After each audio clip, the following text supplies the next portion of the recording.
Hi ladies, it's Ashley from ashleyvarner.com. I equip and empower women to live out God's best for their lives, not just physically, but emotionally and spiritually as well. And today I wanted to share a couple of tips on something that I've been thinking about quite a bit lately, and that is I don't just want to settle for a healthy life.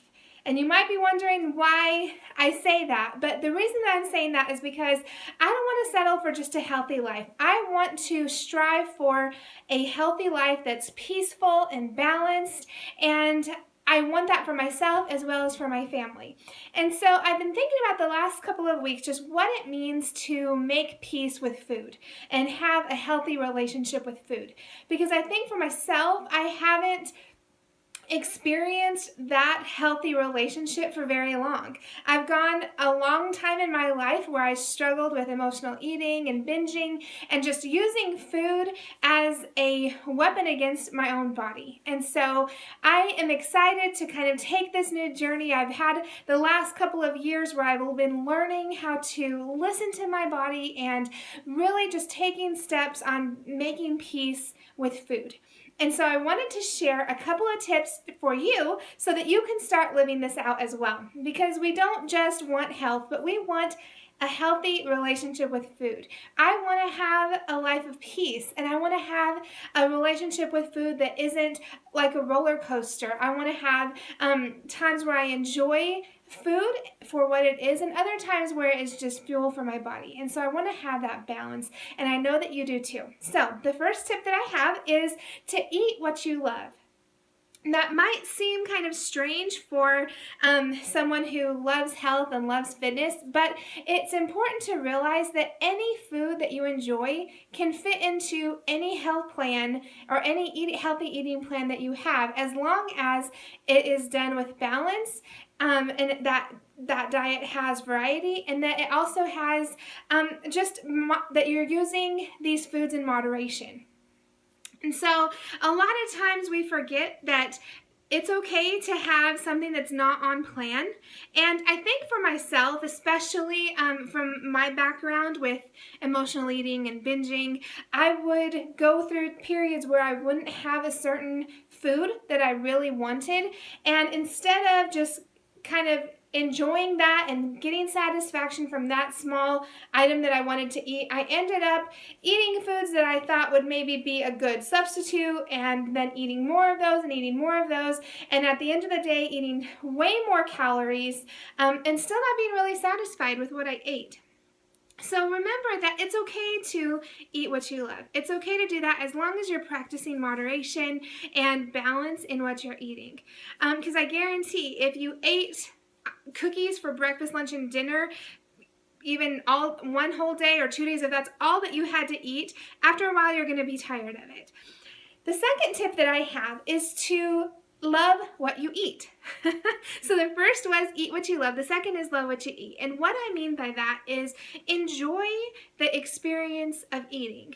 Now, this is something that I've worked on with my family in the last couple of weeks, because I have definitely been guilty of rushing through a fast food place and scarfing down the food before I even got to my destination. And I thought, you know what?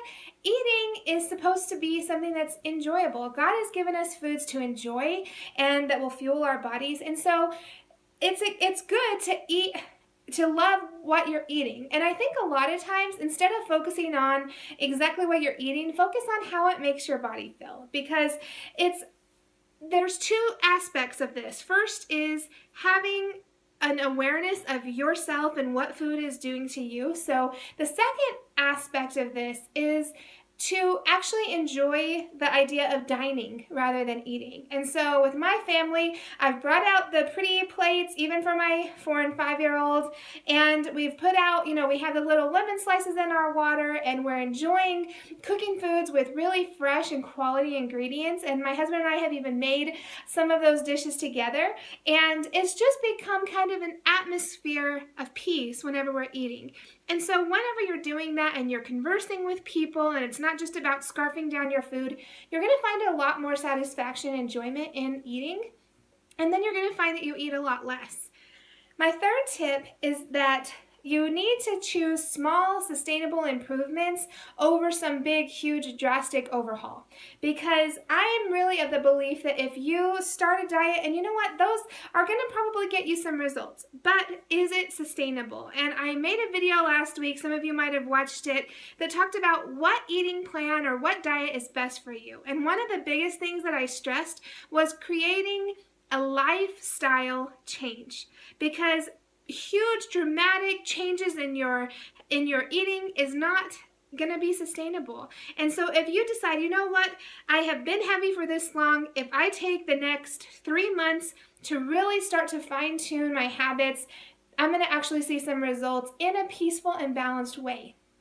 And so some things like adding more water to your meals or things like that. And so I want to encourage you that whenever you're doing those things, you're going to start to see a difference in the way that you look at food. And especially, like I said, coming from someone like me who has struggled with binging, these are tips that have helped me to really make peace with food. Because it's all about having that good relationship with food so that you stop eating for reasons other than hunger. And I know that that is a huge issue for a lot of people. So one bonus tip before I go, I just wanted to share one other thing. And I posted an image earlier today that said you don't have to be perfect to be amazing. And I believe that 100%, because I really want to stress to all of you that it's good. This is the last tip, is to don't expect that you're going to eat perfectly. Because one, it's not going to happen. And two, I don't really think it's necessary to eat 100% perfect on plan. Because once you take away the guilt of certain foods, so you start to let yourself enjoy the foods that you like, and once you start making eating kind of more of a dining experience rather than just rushing through the drive-thru, common sense is really going to start to prevail whenever you take that guilt away. So I gave the example of eating cookies for breakfast, lunch, and dinner. After a while, you're going to get tired of that. And so I want to leave you with just a word picture of kind of how I see eating in this atmosphere of making peace with food and having a healthy relationship with food. So I want you to imagine, I live in Colorado, so I see mountains every single time I step out my doors. In fact, out on my deck and around our house, we have 360-degree views. So I was thinking about the mountains today, and I was thinking how, imagine that you're going on a hike and you start super early in the morning and you're walking and the air is just so crisp and clean, and as you're walking up this hiking trail, you see kind of glimpses of what you're going to be seeing at the top of the mountain. And it's starting to get late and you're seeing the sun kind of set and you're almost to the camp at the top of the mountain, and you realize your stomach kind of starts to grumble and you realize that you missed lunch. You've been so kind of just in awe of the beauty around you, and so you haven't stopped for lunch, and you get to camp and there's 2 tables set out for you. The first table is filled with Tootsie Rolls and Twinkies and a big liter of Mountain Dew and Cheetos and all kinds of snacks, the things that you probably binge on a regular basis or enjoy on a regular basis.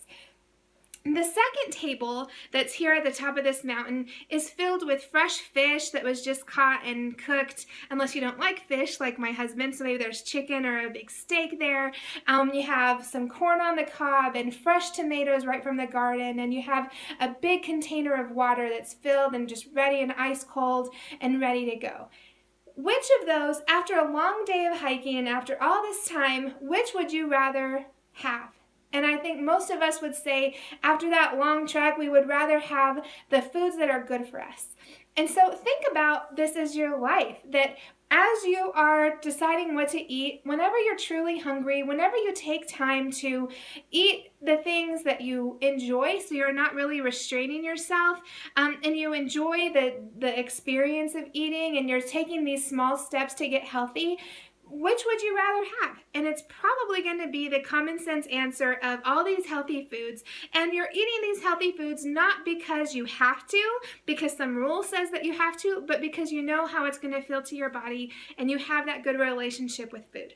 So think about that today. I hope that you guys enjoyed this video. If you want more videos on how to just create a life that is helping you live out God's best, then I would hope that you would go to ashleyvarner.com. There's tons of resources there, and I hope that you enjoyed this, and I will see you later.